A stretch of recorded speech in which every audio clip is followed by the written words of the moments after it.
세상 중에서 내게 주신 사람들에게 내가 아버지 이름을 나타내었나이다. 그들은 아버지의 것이었는데 내게 주셨으며 그들은 아버지의 말씀을 지켰나이다. 지금 그들은 아버지께서 내게 주신 것이 다 아버지로부터 온 것인 줄 알았나이다. 나는 아버지께서 내게 주신 말씀들을 그들에게 주었사오며 그들은 이것을 받고 내가 아버지께로부터 나온 줄을 참으로 아오며 아버지께서 나를 보내신 줄도 믿었사옵나이다. 내가 그들을 위하여 비옵나니 내가 비옵는 것은 세상을 이함이 아니요 내게 주신 자들을 이함이니이다. 그들은 아버지의 것이로소이다. 내 것은 다 아버지의 것이요 아버지의 것은 내 것이온데 내가 그들로 말미암아 영광을 받았나이다.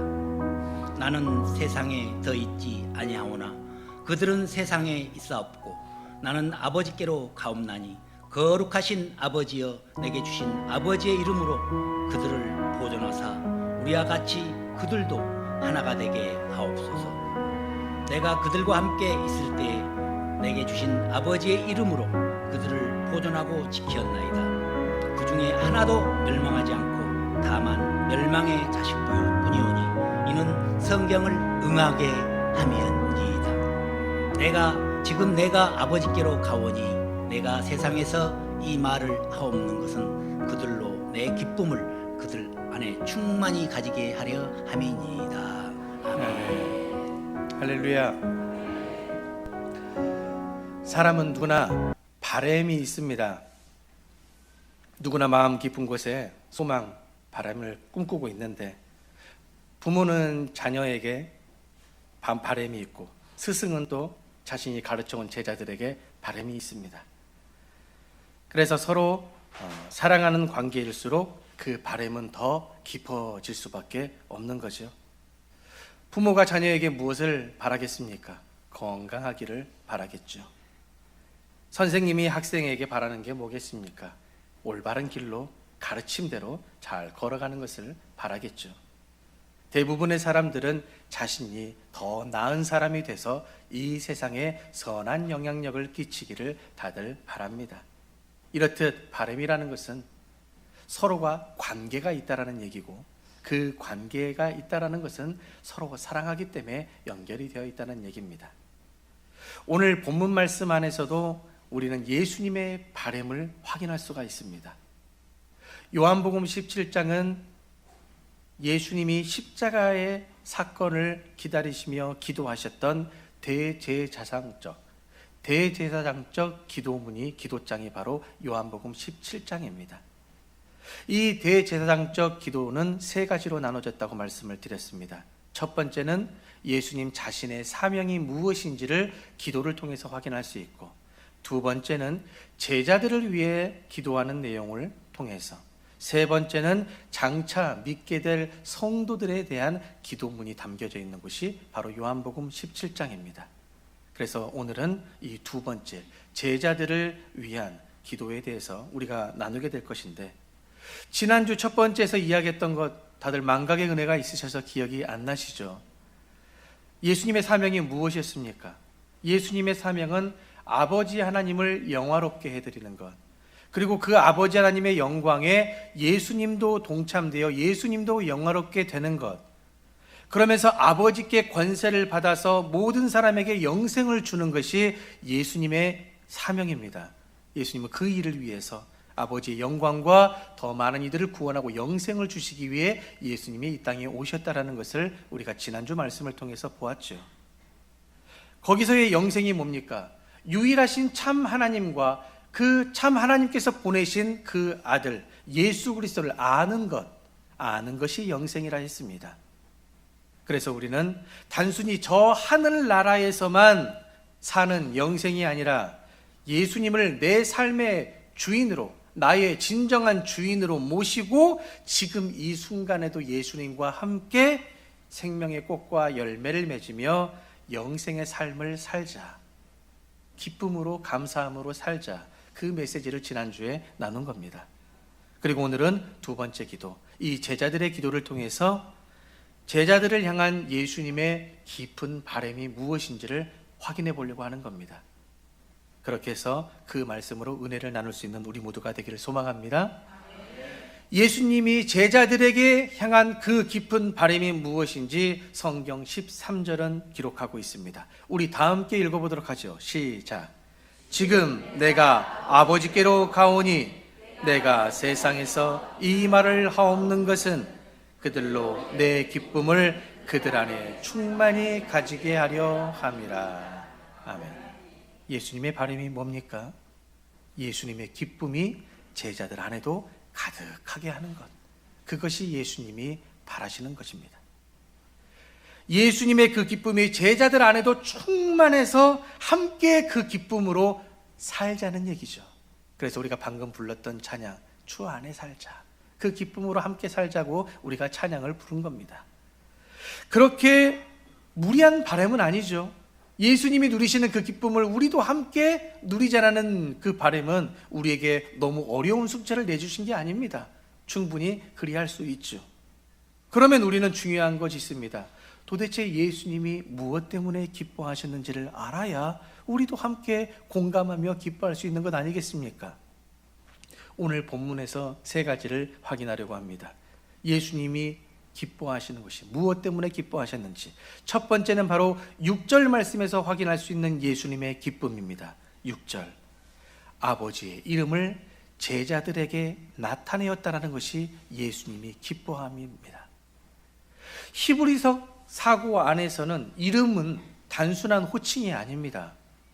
아버지의 이름, 하나님 여호와의 그 이름은 인격을 나타내는 것이고 성품을 나타내는 것이고 그 하나님께서 가지신 권위를 나타내기도 하며 실질적으로 존재하는 존재를 의미하는 겁니다. 예수님이 제자들에게 아버지의 이름을 나타냈다. 그동안 예수님이 살아오시면서 하셨던 모든 말씀들, 그리고 모든 가르침들, 그리고 행하셨던 기적들, 예수님의 그 삶을 통해 하나님이 어떤 분이신지를 보여주셨다라는 얘기가 되는 겁니다. 신을 믿는 신앙인들 중에는 신이 이 세상을 창조하고 더 이상은 간섭하지 않고 인간의 방법대로, 인간의 뜻대로 알아서 잘 살아보라고 내버려 두었다라는 무관심적 존재로 생각하는 사람들이 있습니다. 왜냐? 많은 사람들이 그렇게 이야기하죠. 어떤 안타까운 상황들이 생겼을 때 하나님이 살아계신다면 왜 이 상황을 그대로 내버려 두시는가? 하나님은 이 세상을 창조만 하셨을 뿐 개입하지 않으신다. 죽어가는 영혼들을 가만히 내버려 두신다. 이렇게 말하는 분들이 생각보다 많습니다. 그러나 과연 그럴까요? 또 어떤 사람들은 이 신에 대한 존재를 마지막 때에 종과 득과 인과 응보적 삶에 따라서 최후에 심판하시는 신으로 생각하는 사람들이 많습니다. 그러나 예수님은 그렇게 하나님을 그냥 창조하고 내버려 두신 신이 아니라, 그리고 마지막 때에 너희들이 어떻게 살았는지에 저울질을 해서 그 무게를 달아서 심판하시는 하나님이 아니라 바로 피조물들을 진정으로 사랑하고 또 구원하기 원하시는 아버지이심을 드러내신 겁니다. 그래서 그 이름을 제자들에게 드러냈다, 가르쳤다는 것은 바로 내가 아버지 하나님의 그 삶을 지금 너희들에게 가르치고 보여주고 있잖니, 이것을 지금 알려주신 거죠. 예수님은 그렇게 이 세상으로부터 오해받고 있는 하나님을 다시 제자들에게 정확하게 알려주고 계신 겁니다. 그것에 대해서 지금 예수님은 기뻐하고 계신다는 얘기죠. 마태복음 25장 보면 달란트 비유가 나옵니다. 그 비유의 핵심 중에 핵심은 뭐냐? 오해죠. 오해. 그 주인을 오해하는 종이 나옵니다. 주인은 멀리 출타하기 전에 3명의 종을 불러서 각각 5달란트를 주고 2달란트를 주고 1달란트를 맡기고 떠납니다. 5달란트, 2달란트 받은 종은 각각 열심히 장사를 해서 이윤을 남기는데 1달란트 받은 종은 그 달란트를 땅속에 묻어두었다가 주인이 타국에서 다시 돌아올 때, 결산할 때 그 달란트를 다시 그대로 돌려줍니다. 왜 그랬을까요? 이유가 뭘까요? 다른 종보다 적게 줘서 서운해서 땅에다 묻었을까요? 아니면 나는 장사할 수 있는 그런 배포가 없어서 그냥 땅에 묻어놨다가 그대로 드렸을까요? 아닙니다. 그 종은 주인을 오해한 겁니다. 오해해서 우리 주인은 심지 않은 곳에서 거두기를 원하는 사람으로 생각을 했던 겁니다. 조금이라도 그 한 달란트를 중에서 조금이라도 그 재산을 잃어버리면 불호령을 떨어뜨리면서 무섭게 하는 무자비한 심판자로 주인을 오해했던 거죠. 한 달란트 여러분 적은 돈 아닙니다. 얼마를 측정하느냐에 달라지지만 우리나라 돈으로 환산하면 최소 3억 원 넘는 돈입니다. 어떻게 적은 돈이라 할 수 있겠습니까? 억 단위가 넘는 돈을 주인이 종을 신뢰해서 맡겼다면 어찌 해야 되겠습니까? 주인이 나를 그만큼 신뢰해 주시는구나, 그만큼 나를 사랑해 주시고 내 책임감을 알아주시는구나, 최선을 다하면 그뿐입니다. 물론 주인이 허락한 그 돈을 잃어버리면 안타깝겠죠. 혼날 것도 각오해야 될지도 모르겠죠. 그러나 주인이 그만큼 나를 인정해 주셨기에 나에게 달란트를 주셨으면 나는 그 달란트를 가지고 최선을 다해서 살면 되는 거죠. 만약 그 종이 그렇게 주인의 마음을 알았다면, 작은 일이라도 네가 기쁘게 그 일을 해보기를 원한다는 주인의 그 마음을 진심으로 알았더라면 어땠을까? 예수님의 기쁨은 바로 그 한 달란트를 받은 종과 같이 여전히 하나님을 제대로 알지 못하고 오해하고 있는 수많은 자들에게 하나님은 그런 분이 아니셔, 하나님은 너를 아직도 사랑하고 구원하기를 기뻐하시는 아빠, 아버지셔, 이것을 지금 예수님이 가르쳐주고 계시니, 그 오해를 풀고 계시니 얼마나 예수님 마음에 흡족하고 기쁨이 있으시겠습니까? 우리도 그러한 삶을 오해하는 많은 사람들에게 하나님을 제대로 알릴 수 있는 우리 생명샘 성도들 되시기를 주님의 이름으로 축복합니다. 두 번째, 주님의 기쁨이 무엇이냐? 8절 상반절 말씀에서 확인할 수 있습니다. 그 기쁨은 뭐냐? 아버지께서 내게 주신 말씀들을 제자들에게 주었다라는 것이 예수님의 기쁨이라는 겁니다. 그럼 우리는 궁금해집니다. 도대체 아버지께서 예수님께 무슨 말씀을 주셨기에, 어떤 말씀을 허락하셨기에 예수님은 그 말씀을 제자들에게 전달하는 것이 기뻐하셨을까? 여러분들은 이미 어떤 말씀이 주어졌는지 다 아십니다. 또다시 잊어버리셔서 그렇습니다. 우리 그 말씀을 다시 한번 읽어볼까요? 요한복음 1장 14절 말씀과 요한복음 14장 6절 말씀입니다. 우리 함께 읽어보죠. 시작.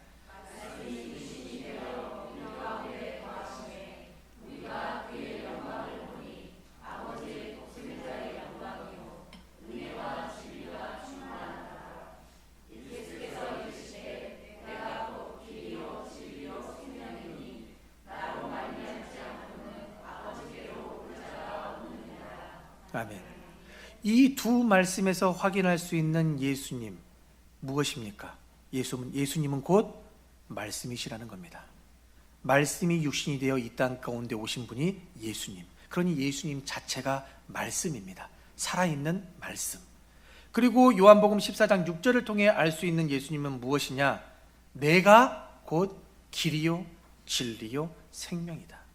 그러니 예수님은 말씀이고 살아있는 말씀이며 아버지께로 갈 수 있는 유일한 길이요 진리요 생명이라는 얘기죠. 지금 그것을 누구에게 주고 있다? 제자들에게. 그러니까 예수님은 자신이 살아있는 말씀으로 길과 진리와 생명을 제자들에게 주고 있는 겁니다. 그러니 예수님은 기뻐하실 수밖에 없죠. 우리가 누군가에게 작은 도움을 베풀었다고 한번 생각을 해봅시다.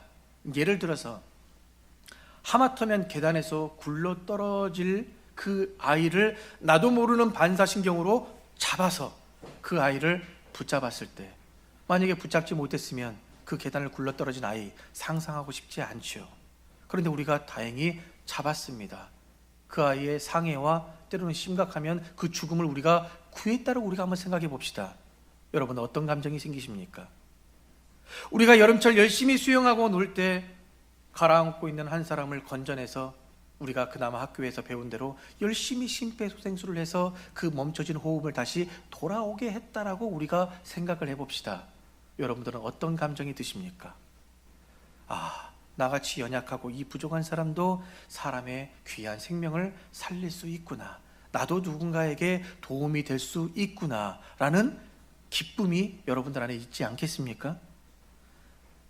마찬가지로 예수님은 아버지 하나님을 알게 하여 진정한 생명을, 그 길을, 진리를, 생명을, 지금 영생을 주고 계시니 기뻐하지 않을 수 없는 겁니다. 세 번째, 8절 하반절 말씀에서 예수님의 기쁨이 무엇인지를 확인할 수 있습니다. 세 번째는 무엇이냐?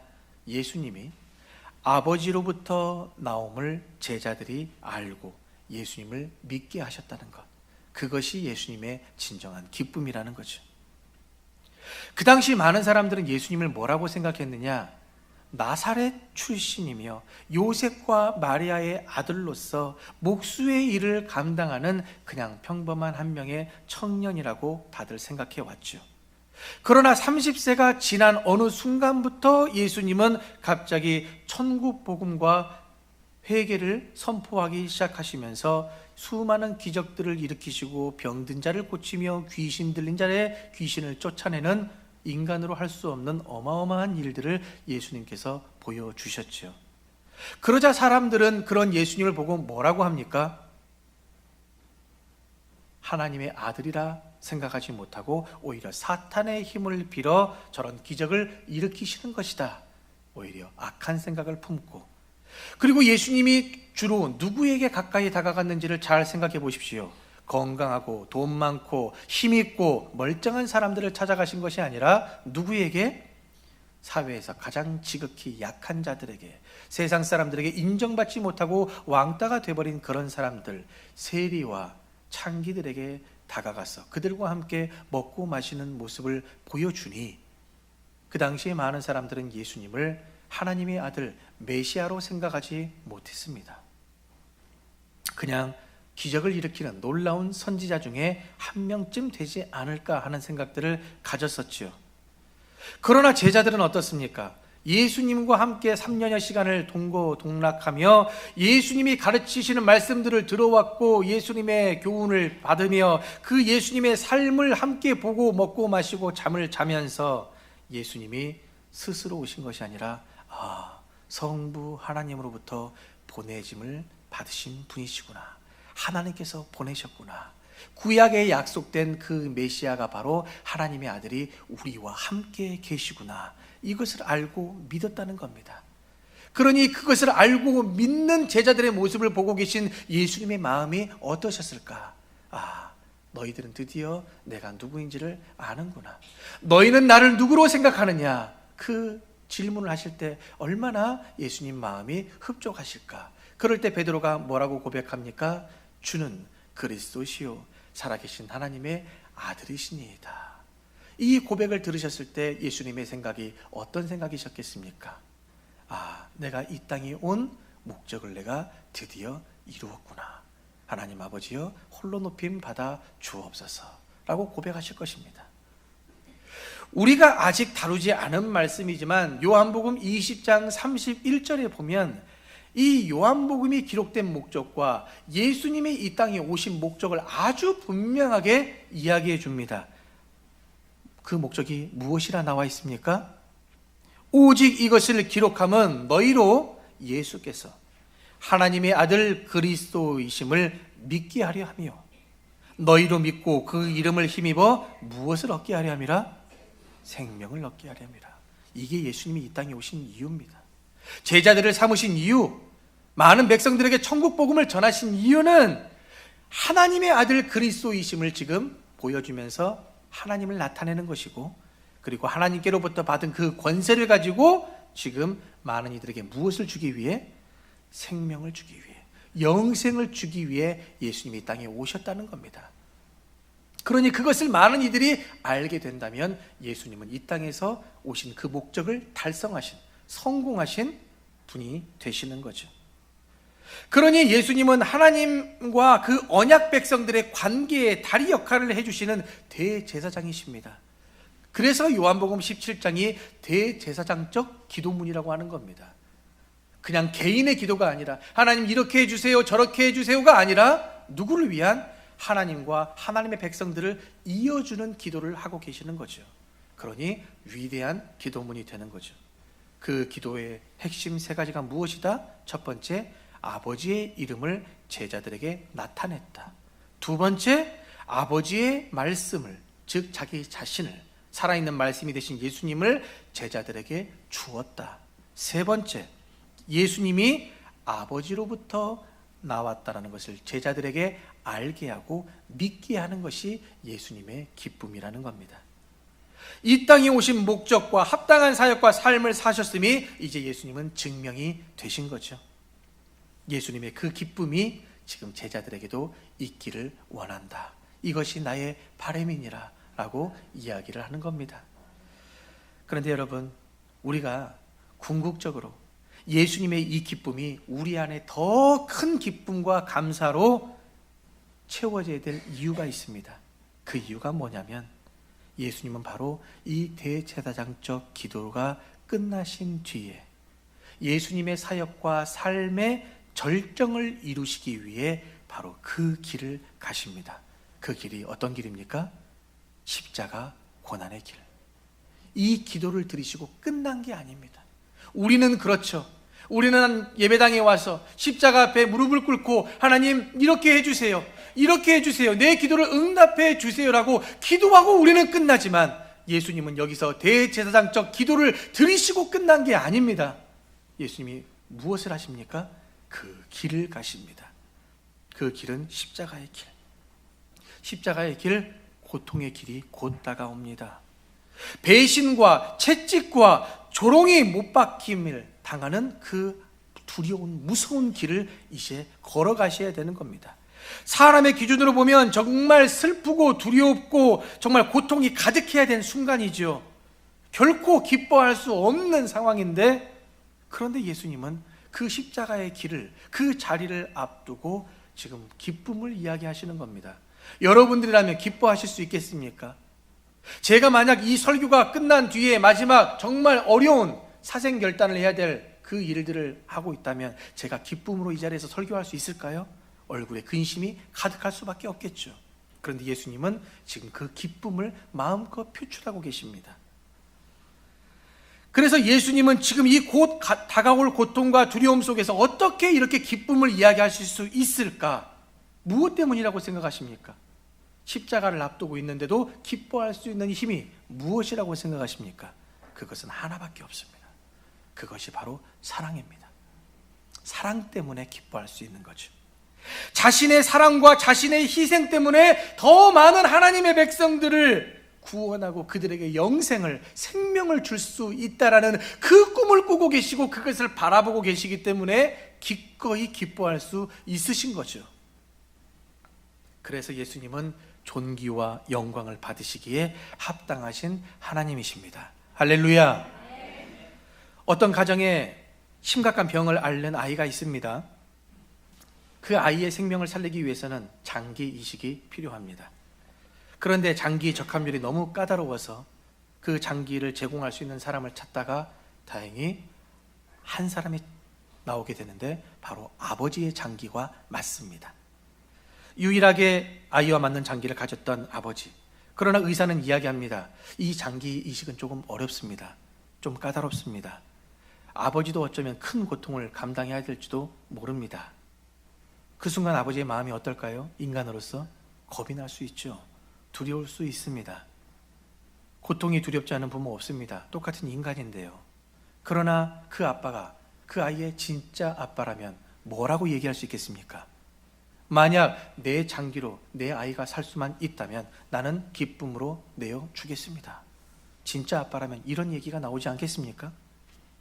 두려움보다 앞선 기쁨이 있다는 얘기입니다. 고통을 감싸는 더 큰 기쁨이 있다라는 얘기입니다. 그 기쁨이 어디로부터 나온다? 사랑으로부터 나온다. 그래서 예수님께서 우리에게 주신 유일하고도 하나밖에 없는 계명이 있습니다. 서로 사랑하라. 그러면 이길 수 있다는 얘기죠. 그러면 용납할 수 있다는 얘기죠. 그러면 감당할 수 있다는 얘기죠. 구약에는 수많은 약속들이 주어지지만 신약에서 예수님 우리에게 유일하게 한 가지 새 계명을 주십니다. 구약의 계명에 이어진 계명이 아니라 새 계명이라 말씀하셨습니다. 그것이 무엇이다? 서로 사랑하라. 사랑하면 모든 것을 덮을 수 있고 이겨낼 수 있다라는 얘기죠. 마무리합니다. 예수님은 제자들을 향한 기도를 하시면서 자신의 바램을 제자들에게 말씀하셨습니다. 그들로 내 기쁨을 그들 안에 충만하게 가지게 하려 함이라. 예수님은 십자가 고통을 준비하고 바라보시면서도 기쁨을 표현하셨습니다. 그 이유는 단 하나, 예수님의 사랑과 희생으로 더 많은 백성들을 구원하고 살릴 수 있기 때문에, 영생을 줄 수 있기 때문에 기뻐하실 수 있었던 겁니다. 십자가는 예수님께 분명히 두려움의 자리이기도 합니다. 그러나 동시에 더 많은 하나님의 백성들을 살리는 구원의 자리가 되지요. 예수님은 그 사랑과 희생과 기쁨을 제자된 오늘의 저와 여러분들도 함께 누리기를 원하십니다. 그 기쁨이 우리 안에도 충만해지기를 원하십니다. 그리고 그 길도, 그 고통의 길도, 때로는 희생의 길도 같이 걸어가기를 원하시지요. 그 길을 함께 걸어갈 수 있는 우리 생명샘 성도들 되기를 바라고, 그러기 위해 우리가 살아가야 될 구체적인 실천 방안이 뭐가 되어야 되겠습니까? 예수님과 똑같이 우리도 아버지의 이름을 우리의 이웃들에게 알리고, 아버지께서 주신 그 말씀들을 우리 이웃들에게 우리도 전하고, 그리고 우리도 예수님이 아버지로부터 나왔다라는 것을 많은 이웃들에게 알리고 믿게 하는 통로가 되어야 될 줄로 믿습니다. 그렇게 하나하나 한 걸음 한 걸음 걸어가다 보면 우리는 온전히 주님의 그 생각과 마음을 우리 안에 가득 담아 주님과 동행하며 주님께서 예비하신 그 복을 저 하늘에서도 그리고 이 땅에서도 꽃을 피우고 열매를 맺으며 맛볼 수 있음을 믿으시기를 주님의 이름으로 축원합니다.